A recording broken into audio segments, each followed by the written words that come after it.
Hello guys, hello Leo. Welcome dito sa aking channel, Palaran 888 Leo. Alamin natin kung anong messages, vibration, gabay energy para sa inyong lahat, Leo.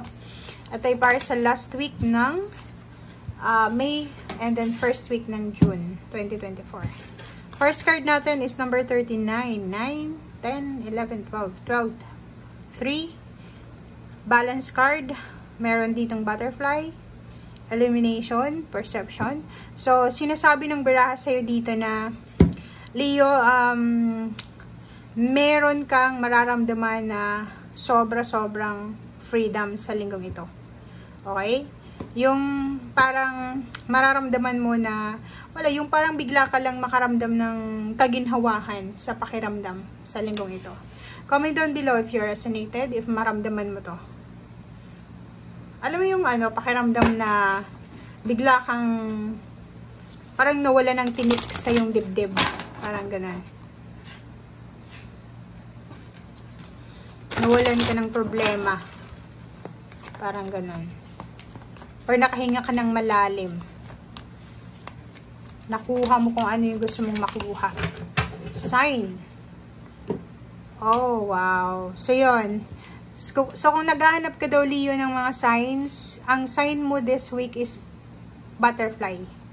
Tingnan mo, kasi may butterfly dito, and woman, babae. So, kung may mga decision making ka, and hindi ka makapag-desisyon dahil naguguluhan ka, siguro mga sign dito is butterfly, flowers, or kano pa man, star, ang pwedeng makatulong sa'yo para makuha mo kung ano yung kumbaga answers sa mga hinahanap mo.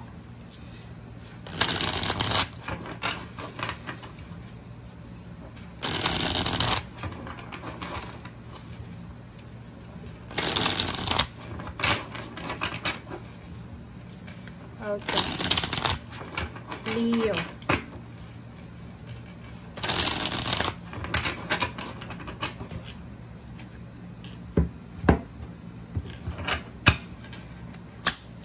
Okay, first card, second card, third card, fourth card. Okay, Leo. So, first, 4 cards tayo dito. Meron kang 5 of Cups, meron kang King of Cups, meron kang Knight of Cups, and meron kang 4 of Cups. Meron ditong, Leo, na posibleng naghihintay kayo. It's either naghihintay ka ng manliligaw, or ikaw yung lalaki na naliligaw ka, hinihintay mo yung sagot sa'yo, or naghihintay ka ng message from someone, parang ganon. Or posibleng naghihintay ka ng answer sa mga symbols, signs, synchronicities galing sa universe. So, waiting ka. Nasa waiting time ka ngayon. Okay? Yung iba naman sa inyo dito, naghihintay kayo ng relationship, message from your relationship, or yun na nga, commitment, parang ganun. King of Cups and the 5 of Cups, sinasabi ng baraha sa'yo dito na marami kayo, Leo, na pinagsisisihan or pwedeng pagsisihan sa linggong ito. Marami kayong marirealize na mga sinayang yung oras. Parang this week, dito mo marirealize na medyo nagkakaedad ka na pala. This week, marirealize mo na sinayang mo yung relationship na mayroon ka dati. Sinayang mo yung perang nahawakan mo dati. Sinayang mo yung opportunities. Basta marami ditong marirealize mo na panghihinayang. But, andito yung King of Cups. Sinasabi ng King of Cups sa'yo na cool ka lang, relax lang, easy lang.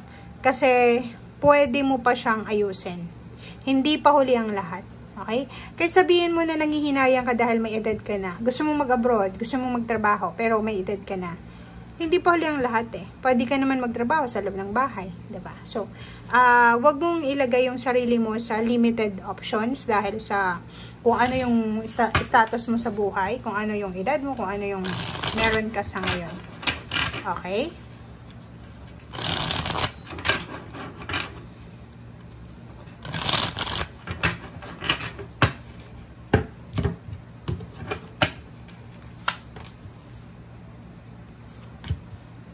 Okay, first two cards tayo is Temperance and Lovers. So, nakikita ko sa'yo dito, may Leo na siguro naghihintay kayo ng pera or pwedeng may tinatrabaho kayong pera or tinatrabaho kayo na yun, financial. Sinasabi ng baraha sa'yo dito na kung ang issues mo tungkol sa pera, financial, earthly things, bahay, tahanan, or sabihin, gusto mong bumili ng bahay, pero as of the moment, wala ka pang ipon. Or gusto mong magbenta ng bahay, pero hindi mo magawa kasi wala kang dokumento, papeles, or ano pa man. So, basta tungkol to sa financial, sa loob ng tahanan. Siguro, yun yung concern mo eh. Wala ka, naghihintay ka ng suporta, naghihintay ka ng financial success, stability. Pasensya muna. Okay? So, kailangan mo munang magpasensya sa linggong ito. Wag na wag kang padadala sa emosyon mo na siguro naghihintay ka ng sweldo mo, naghihintay ka ng bibili ng bahay mo or ng ari-arian pero walang bumibili. So, pasensya muna. Okay? So, Three of Pentacles, nakikita ko sa'yo dito na may Leo na marami kayong gustong simula na business. Or pwedeng maraming Leo na maraming ideas, new inspiration, kung paano sila kikita ng malaki, kung paano sila makakaraos sa kanilang financial na problems. Meron ditong Leo na parang meron silang ginagawa ngayon. It's either business yan or pagkakakitaan, source ng income.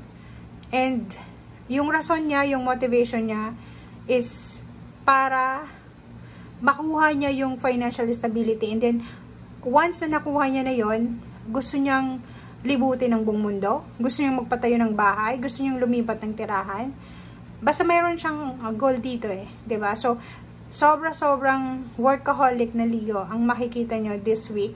Or hindi lang this week, every day, dahil mayroon silang minamanifest eh. Nagmamanifest sila ng stability, ng bahay, ng sarili nilang bahay. Gusto nilang bumili ng bahay, parang ganun. So, comment down below if you're resonating. Okay, so number 2, Two of Cups and Three of Wands. O, diba? So, kung makikita mo dito, meron din may mga Leo dito na resonated siya sa dalawang ito na naghihintay. Sobrang tagal niya nang naghihintay. Siguro 3 years, 3 months, 3 weeks, 3 decades na magkaroon ng relationship. Lalo yung medyo may edad na, medyo matandang dalaga, matandang binata, parang ganun. So, nakikita natin na naghihintay ka. And, medyo ka na, stress ka na eh. Medyo nai-stress ka na kasi feeling mo, lalo yung babae, hindi ka na magkakanak kasi siguro menopause ka na. Pero, gusto mo bang magkaroon ng relationship or asawa or anak man lang. So, parang mararamdaman mo yung disappointment sa linggong ito. Okay? Yung iba din sa inyo dito, makakaramdam kayo ng sobrang stress. Lalo na siguro sa may mga naghihintay ng messages from kung nasa long distance relationship kayo. Kasi wala kayong matatanggap ngayon. Okay? Thank you guys and see you again. Bye!